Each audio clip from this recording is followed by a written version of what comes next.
Hola a todos, buenos días. Comenzamos por presentarle un nuevo vídeo. Este lleva el título ¿Cómo recordamos la Biblia? Mi nombre es Valentín Núñez Rivero, por si alguno no me conoce. Aquí desde la Comunidad Valenciana, en la localidad de Burjasó. ¿Cómo recordamos la Biblia? Vamos a ir un poco rápido. ¿Qué es la Biblia para cada uno de aquellos que dicen ser creyentes? Para la gran mayoría de creyentes cristianos, en este caso, la Biblia es la palabra de Dios o la revelación por escrito de la voluntad de Dios para toda la humanidad. Para el pueblo judío, pues la Biblia tan solo es el Taná, la Torá. ¿No? Vaya, pues todo lo que es relativo pues al Antiguo Testamento, nada más. La ley de Moisés, los salmos, los profetas, los libros de Proverbios, Cantar de los Cantares, etcétera, etcétera, etcétera. Pero no vamos a profundizar sobre estos puntos. Por ejemplo, también hay otros grupos de creyentes bíblicos, también tienen su propia concepción, su propia visión o comprensión sobre este libro tan archiconocidísimo en la superficie, llamado la Biblia. Repito, este estudio lleva el título ¿Cómo recordamos la Biblia? Pero aquí, para lo que nos interesa, y en base a la pregunta comenzaremos diciendo, recordar la Biblia es, en síntesis, tener pues muy presente en mi vida personal, hablo en primera persona, que conforme voy leyendo, examinando y sobre todo y especialmente e importantemente aplicando a mi vida personal su contenido en mi vida diaria.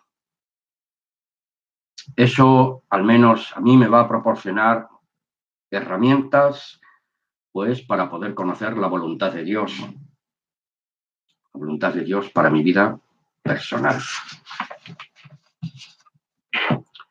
Vamos a leer Josué 1:8, que nos dice así. He utilizado la versión evangélica, Reina Valera del 60, para hacer este estudio. Que dice así, nunca se apartará de tu boca este libro de la ley, sino que de día y de noche meditarás en él, para que guardes y hagas conforme a todo lo que en él está escrito, porque entonces harás prosperar tu camino y todo te saldrá bien. Tengo anotados también por aquí, pues, Proverbios 24:16, que lo leeremos, y Proverbios 23:4 y 5. Pero antes de seguir quisiera pues puntualizar, hacer una llamada de atención y frente a todo predicador de la prosperidad y engañadores de almas que usan la piedad como fuente de ganancia. Que yo sepa, y hasta la fecha, ninguno de los verdaderos discípulos de Jesús, de su tiempo y a posteriori sus auténticos y verdaderos apóstoles, jamás predicaron un evangelio de la prosperidad material y de un estatus sobre economía, de mercado o de finanzas, de asegurarse pingüis beneficios y bienes gananciales y materiales, materialismo sin control, etcétera. Tengamos en cuenta que no estoy en contra de la prosperidad de cada uno de nosotros, pero siempre con equilibrio y no con ambición y poder de lucro. Porque sobre esto se podría hablar largo y tendido. Mucha gente creyente tiene, yo creo, pues una falsa concepción sobre el texto leído de Josué 1:8. léanlo de nuevo, por favor, porque al hacer la voluntad de Dios al dedillo, eso no significa prosperidad material, más bien diría yo, prosperidad moral, mental y espiritual. Y como decía nuestro Señor, bástale a cada día su propio mal. Leyendo, meditando, guardando y aplicando la ley moral y espiritual del Padre eterno y celestial, somos guardados y guiados a toda la verdad para no pecar contra Dios, para no pecar contra nosotros mismos y tampoco pecar contra nadie. Leamos, por ejemplo, Proverbios 23, 4 y 5, como les reseñé hace un momento, que dice así: no te afanes por hacerte rico, sé prudente y desiste. ¿Has de poner tus ojos en las riquezas, siendo ningunas? Porque se harán alas, como alas de águilas, y volarán al cielo. Así que, amigos, hermanos, obremos con sensatez, con equilibrio, con sentido común, pensando racionalmente, etcétera, etcétera, etcétera. Porque, ¿qué nos dice Mateo 6:23? Mas buscad el reino de Dios y su justicia, y las demás cosas os serán añadidas. Nuestro Señor y Libertador Jesús, el Mesías, nos dice: confiad, yo he vencido al mundo. En el sistema humano, gobernado por el príncipe y padre de la mentira, pues tendremos aflicción y que a través también igualmente de muchas tribulaciones entraremos al glorioso reino de Dios. Amén. Así que nunca hagamos mercadería con la palabra de Dios, porque nos dice Proverbios 23:23. Compra la verdad y no la venda, la sabiduría, la enseñanza y la inteligencia. Tomen nota de 2 de Timoteo 3, 1 al 5. A lo mejor al final, si me acuerdo, lo leeremos. 2 de Timoteo 3, 1 al 5. Porque 7 veces cae el justo y vuelve a levantarse. Proverbios 24:16. Mas los impíos caerán en el mal. Si confesamos nuestros pecados, Él es fiel y justo para perdonar nuestros pecados y limpiarnos de toda maldad. Primera de Juan 1:9. Nos preguntamos qué tiene que ver esto con el tema. Pues todo tiene que ver, hermanos, amigos. Pero si nos dejamos deslizar por las ambiciones de este mundo, seremos como los impíos que caen una y otra vez en el mal. Pero el justo 7 veces cae, pero vuelve a levantarse para buscar su restauración. Y no vivir para las ambiciones materiales de este mundo. Bástale a cada día su propio mal, pero Dios sabe nuestras necesidades diarias. ¿Recuerdan a Pedro con la pregunta al Señor: Señor, ¿hasta 7 veces debo de perdonar al hermano que peque contra mí? Y Jesús le dice: no solo hasta 7 veces, sino hasta 70 veces 7, querido Pedro. Pues amigos, hermanos, hasta 70 veces 7, el Espíritu de Dios nos recuerda que debemos superarnos cada día para no caer en tentación. Nos recuerda la palabra, el Espíritu de Dios. Y la pregunta es: ¿cómo recordamos los contenidos de la Biblia si la tenemos aparcada fuera de nuestros ojos? Y el Señor le dice de nuevo a sus discípulos: pues si no subo al Padre, no puedo mandar al Espíritu. El Espíritu Santo ya está aquí morando en cada uno de los verdaderos creyentes y discípulos de Jesús e hijos de Dios, engendrados por su palabra y por su Espíritu. Por eso el Espíritu Santo de Dios ya está aquí.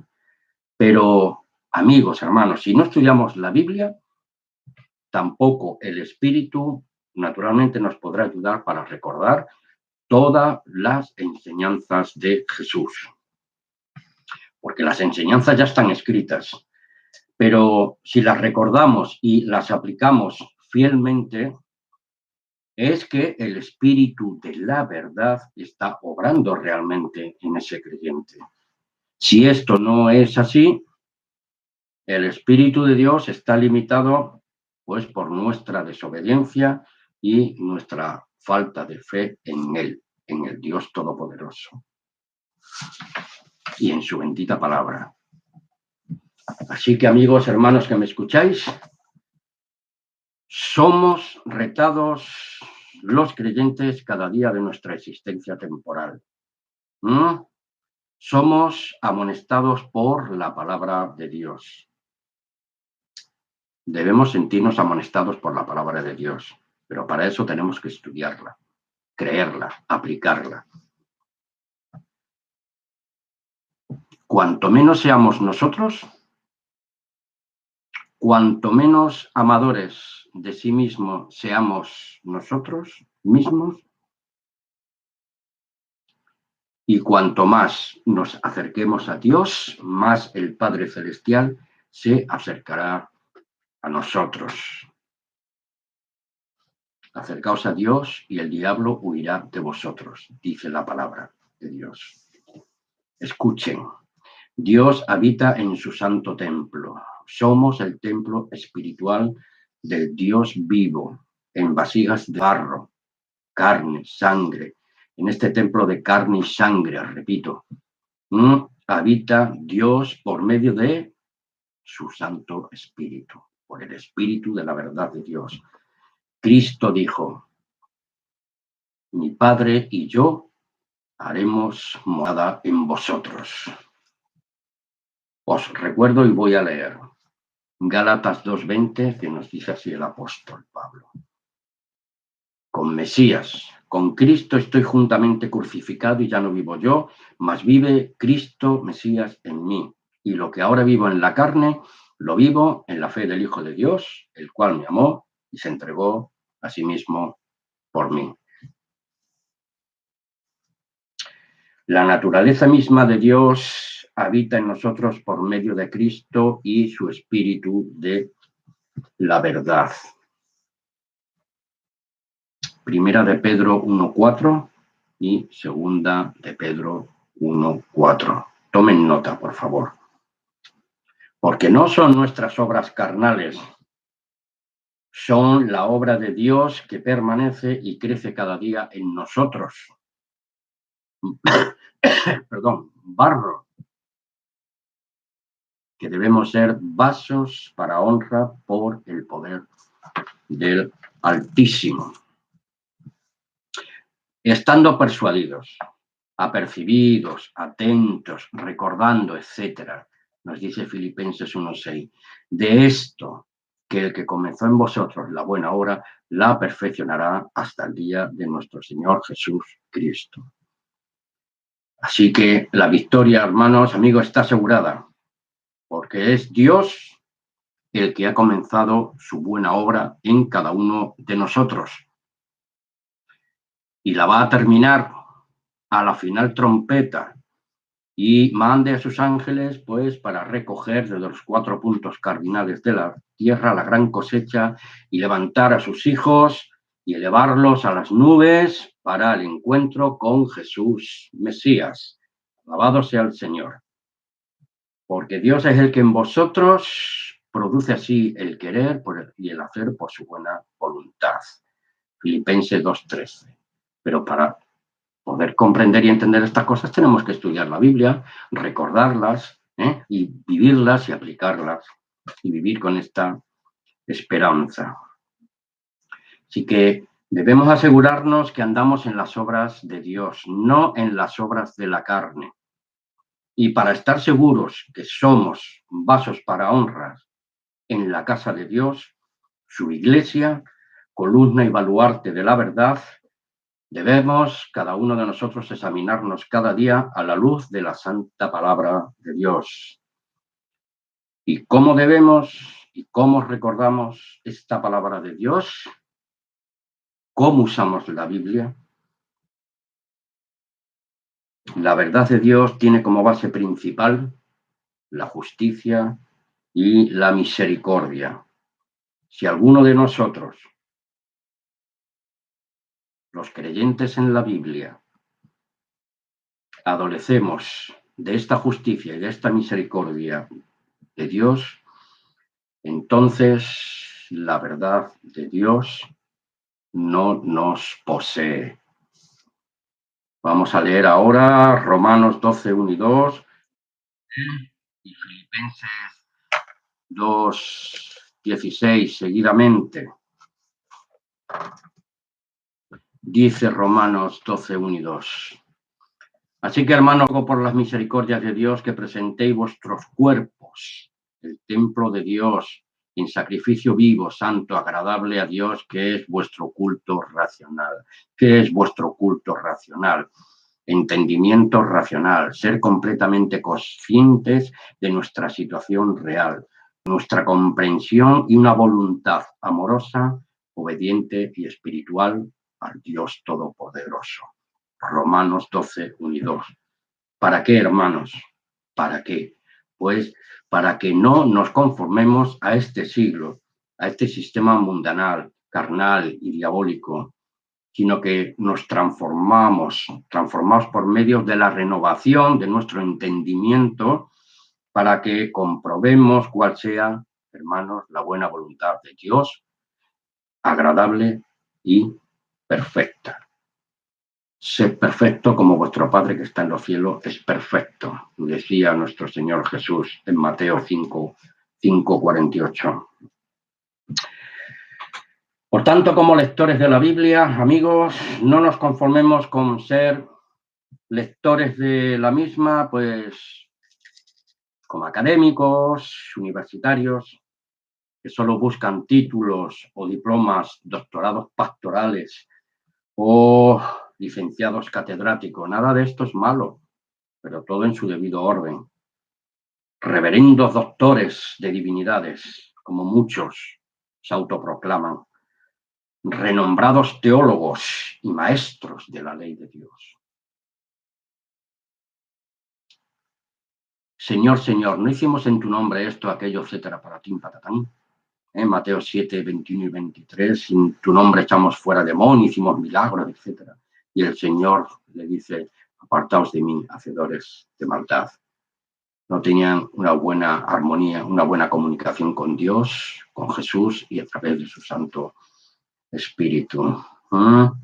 Y aquí está la clave. Los opulentos de este mundo, los académicos de este mundo, que desprecian a los hijos de Dios.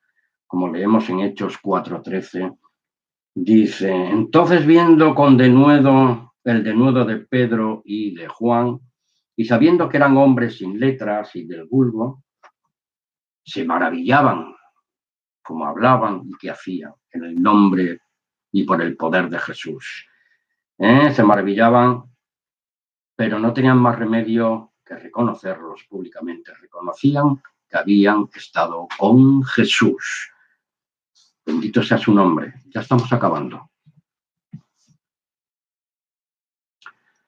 Se dice por ahí popularmente que la ignorancia de la ley no te exime de tu culpabilidad. Pues bien, hermanos, aunque desconozcamos muchas cosas por ahora de las leyes de Dios, igualmente seremos juzgados por nuestras obras humanas y por la conciencia particular de cada uno de nosotros.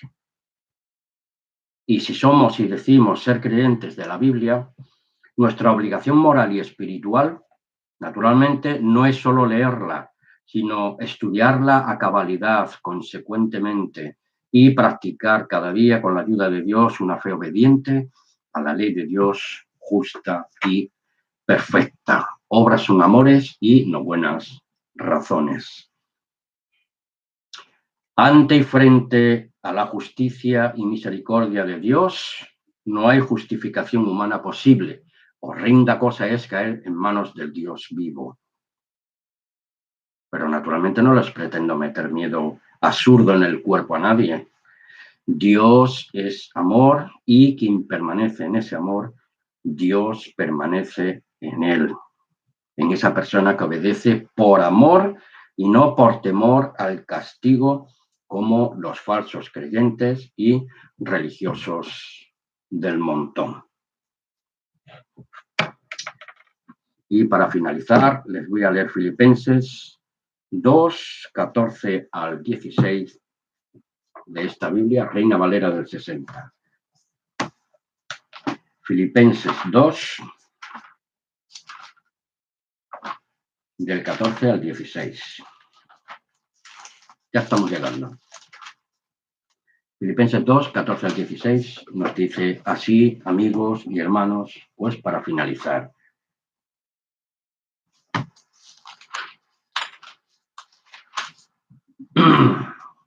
¿Qué dice? Haced todo sin murmuraciones y contiendas, presunción religiosa, para que seamos irreprensibles y sencillos, hijos de Dios, sin mancha en medio de una generación maligna y perversa, en medio de la cual resplandecemos como luminares en este mundo, asidos, como recordamos la Biblia, asidos de la palabra de vida, para que en el día de Cristo Jesús yo pueda, decía Pablo, gloriarme de que no he corrido en vano, ni en vano he trabajado.